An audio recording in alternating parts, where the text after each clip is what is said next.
Okay, so we're going to find the sample size necessary to obtain a confidence interval of a given width. So we did this once before, but we were doing it with means. So we were trying to figure out how to change, how big of a sample did I need to make a confidence interval that had a certain margin of error. So that's what we're doing here, but instead of looking at it constructing it around a mean, we're still constructing it around a proportion. Okay, so if you remember, margin of error for us is a z-score times the standard error. So it's going to be this z-score times the standard error being p hat times 1 minus p hat divided by n.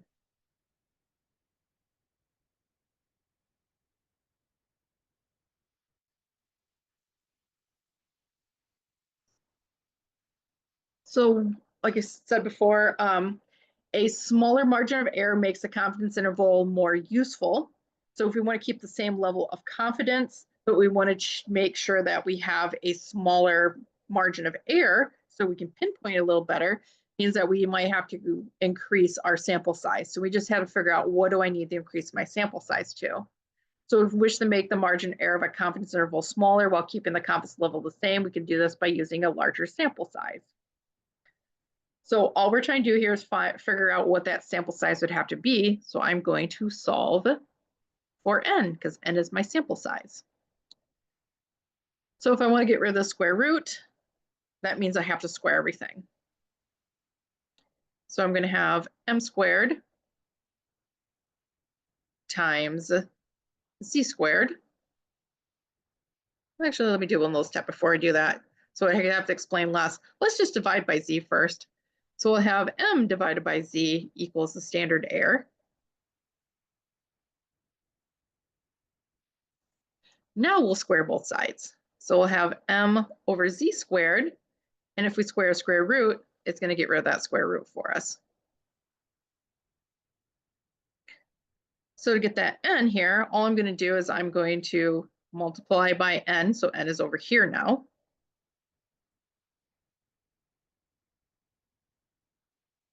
And I'm just left with my p hat, 1 minus p hat on the other side. So to get n by itself, we're going to divide. So we're going to have p hat times 1 minus p hat, and we're going to divide by m divided by z squared. So this last bit just has to do with, if I'm dividing by a fraction, what do? Well, I multiply by its reciprocal. And the square root's not going to make a difference about that. It's just going to stay a square root, or not the square root. The square is not going to change that property. We're just going to keep the square root when we do this. So then n would just be p hat 1 minus p hat times z divided over m squared. So that's just explaining, well, how do I figure out that sample size for a margin of error around a population, a margin of error for a population proportion? So this is the minimum sample size needed to obtain the margin of error of size m. If the value of n is not a whole number, then we always round up to the nearest whole number. So we did that before because it's better to round up and make a smaller margin of error opposed to making a larger one, because what we're trying to do is just make it smaller. Okay, so like I said, that's just all the work to get from here to here.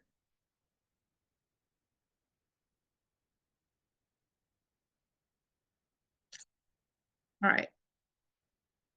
So just a little bit before we can go ahead on here. So like I said, this is what n is going to be. N is going to be p hat times 1 minus p hat divided by z over m squared. So what we need to know is we need to know our margin of error, and we need to know our sample proportion. So the value m, we set on our own, we decide that, but we don't know ahead of time what p hat is. So there's two ways to determine which your p hat is. Use a value that is available from a previously drawn sample, or to assume that p hat is going to be 0.5, which makes the margin of error as large as possible for any sample size. In this case, the formula simplifies down to, essentially, it's going to be n times 0.25 times that. So what we're doing here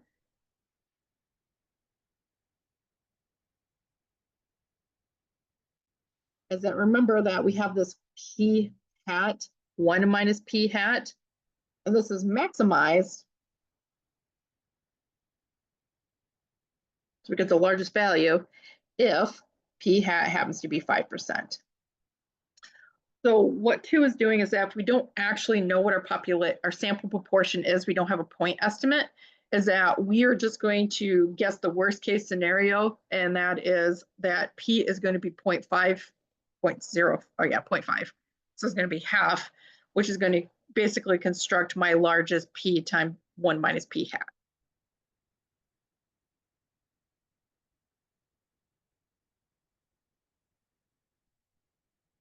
All right, and once we do that, we get 0.25. So really what this boils down to is I do not know what p is, and it's going to be this. We just need to figure out what z is and decide our margin of error.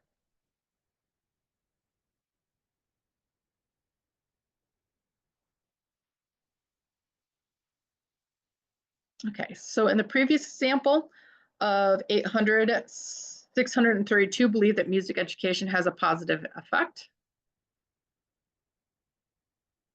So here we knew that our p hat was actually 0.79, is what we found out.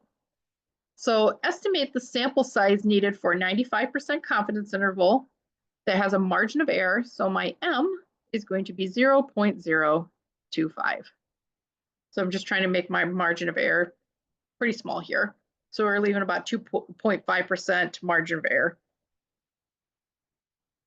Well, if we're doing a 95% confidence interval, I'm looking for z of 0.025, which once again we know is 1.96. So n is going to be p hat 1 minus p hat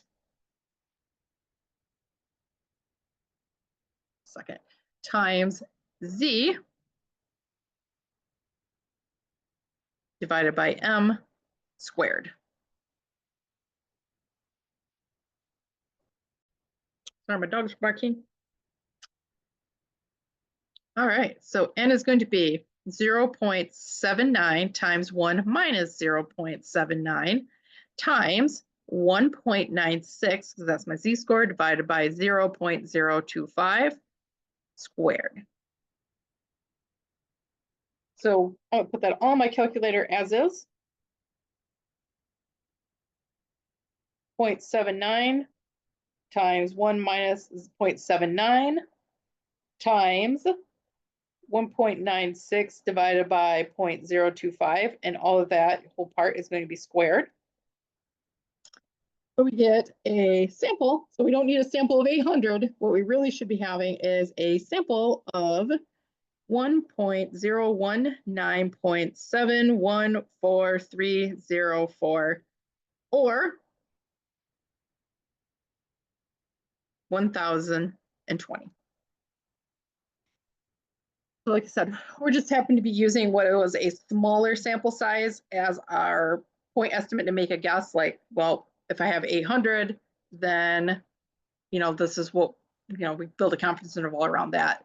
So we're just using that to say, okay, so maybe I just need a bigger sample size. So this is a little weirder than with mean, because with mean, you were never given a sample size, you had to guess it. Here, sometimes you are still given a sample size. You're just finding a new sample size.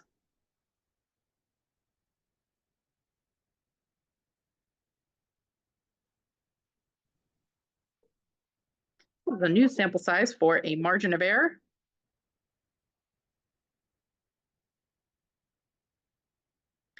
of 0.025, so 2.5% margin of error.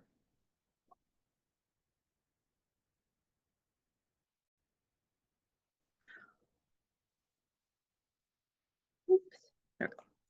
So we plan to sample parents in order to construct a 95% confidence interval for a proportion who believe that physical education has a positive impact on the performance of children. We do not know what p hat is. We don't have anything available. We don't have an estimate.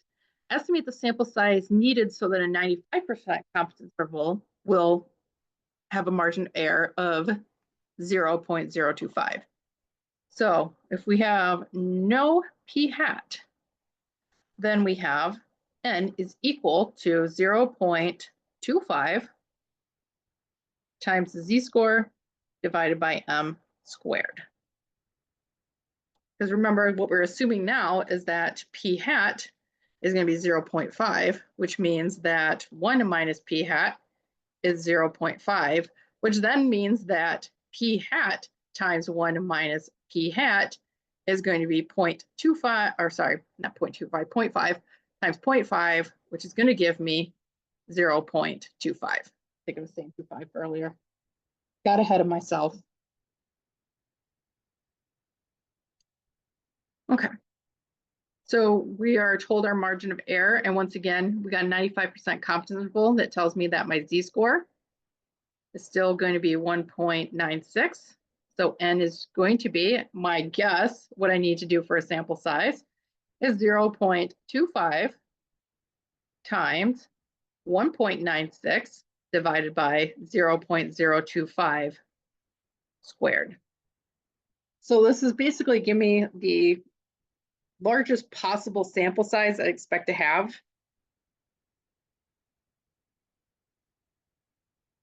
0.96 divided by 0.025. Oops, that's my 0. So worst case scenario is that this is just way, way, way too big. Because remember when we were using, we knew P was 0.71, everything else is the same, and we got 1020 was our sample size. Here, we're going to get a sample size of 1536.64, or what we round to is 1537. So all we're doing is we're just basically overestimating to the max that we can do, because it is better to have a much smaller confidence interval.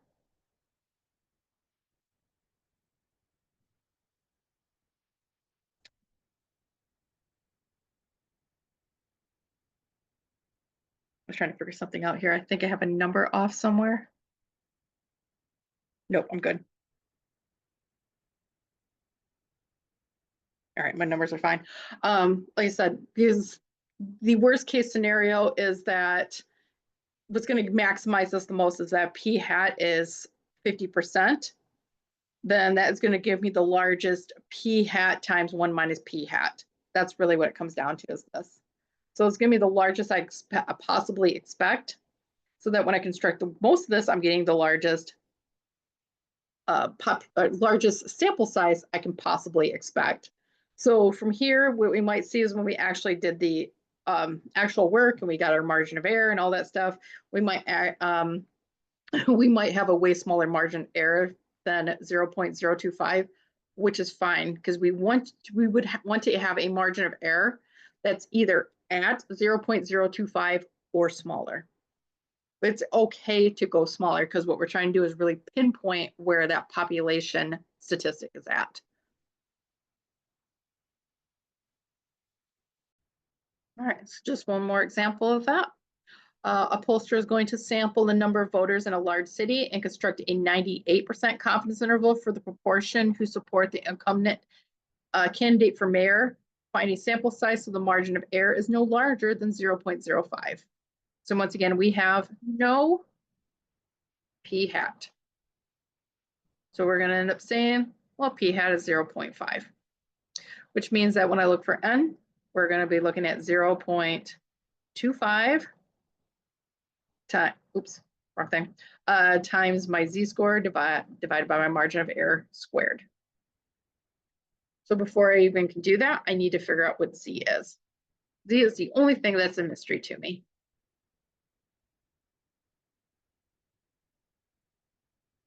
Okay. All right, just trying to get this clear. There we go. So we go to our calculator one more time. So we're doing a 98% confidence interval. So you can think of it as 98% has to be here. So what's left over is 2%. So 1% has to be here, and 1% has to be here. And 1% is a decimal, is going to be 0.01.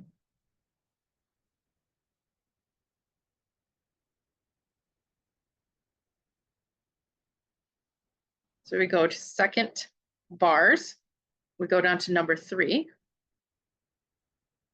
And now we make sure we put in 0.01 to get that 1%. And we're still looking to the left, so we're going to get that negative z-score first. So this was one, it was also on a chart I gave you, but like I said, just getting this practice in here. So it's negative 2.33. But we want the positive z-score, so that is going to be 2.33.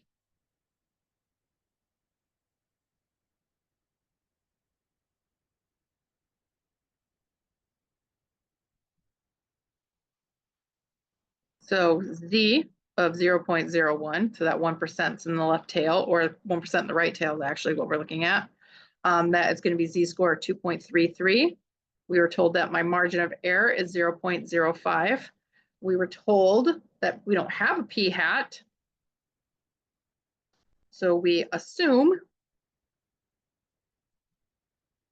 p-hat is 5%, because then p-hat times 1 minus p-hat is going to be 0.25, which is the maximum I can get for a p-hat times 1 minus p-hat.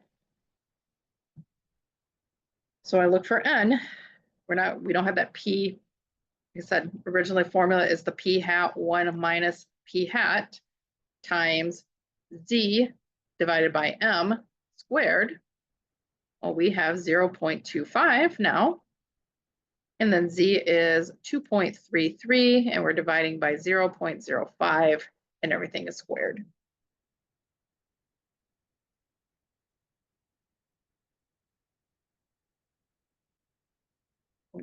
Oops, put my point in the wrong place, 2.33. Let me do that one more time.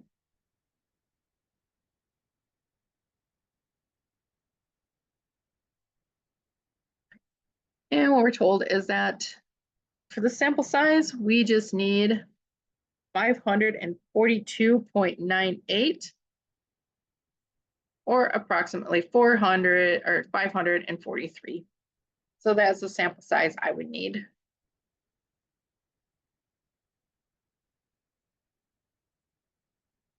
So that's just for a 98% confidence interval.